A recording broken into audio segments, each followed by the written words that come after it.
Hi! Welcome mga kamoto! Naghahanap ka ba ng maxi scooter na kasing angas ngunit dising mahal? Good news dahil yan ang topic natin today. Ang Suzuki Bergman Street 125EX at ang another variant nito na Suzuki Bergman Street. Kung ready ka na for this topic, simulan na natin. Ang mga impormasyon na kinakailangan mo sa pagbili o pagkuha ng hulugan na Suzuki Bergman Street 125EX ay nasa screen mo na. E-check mong mabuti lahat ng detail para magkaroon ka ng idea sakaling gusto mong bumili ng motor na ito. Samantala narito naman ang mga detail ng Suzuki Bergman Street. E-check ding mabuti lahat ng nasa screen para makapag-decide ka kung anong bibilhin mo sa dalawang variants. Ang Bergman Street 125EX ay may magagandang features gaya na lamang ng 125cc fuel injected with SEP Alpha engine technology, engine auto stop start, silent starter system at full digital instrument panel.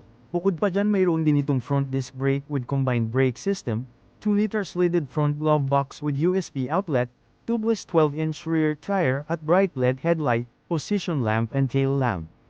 Mayroon din itong body-mounted windscreen at comfortable and premium two-tone seat cover. Naka-upward muffler design ito at may side stand safety switch. May large under-seat compartment din ito, one-push central locking with unique safety shutter, flexible foot position para sa mas comfortable na pagdadrive at dual utility hooks.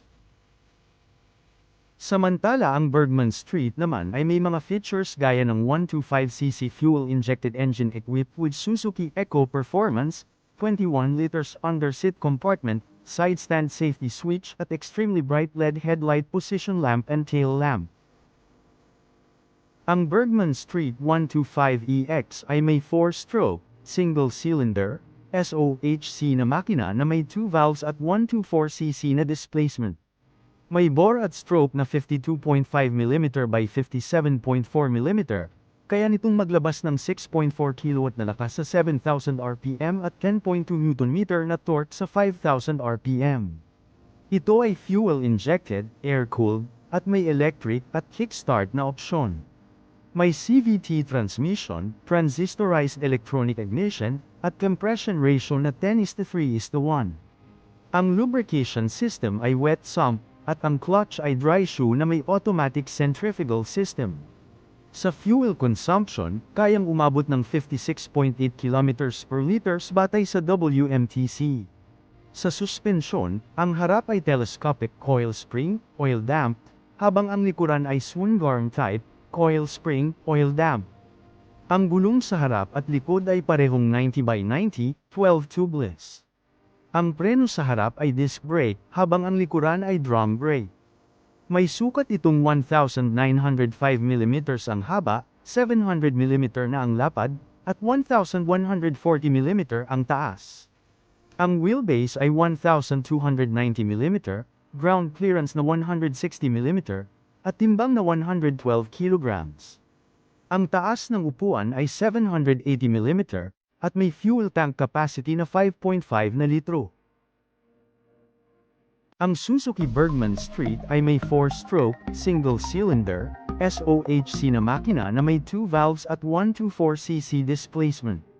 Kayang maglabas ng 6.4 kW na lakas sa 7,000 RPM at 10.2 Nm na torque sa 5,000 RPM. Ito ay fuel-injected, air-cooled, at may electric at kickstart na opsyon. May CVT transmission, transistorized electronic ignition, at wet sump lubrication. Ang clutch ay dry shoe na may automatic centrifugal system. Konsumo ng gasolina ay 54.9 km per liter batay sa WMTC.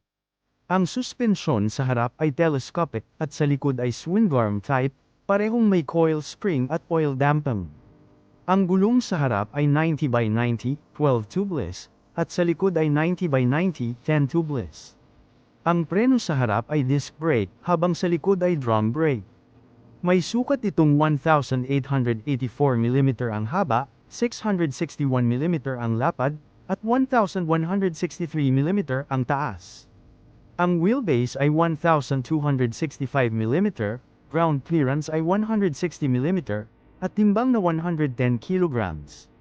Ang taas ng upuan ay 780mm, at may fuel tank capacity na 5.5 na litro. Ang Suzuki Bergman Street 125EX ay available sa mga kulay na metallic royal bronze, metallic matte black at metallic matte platinum silver.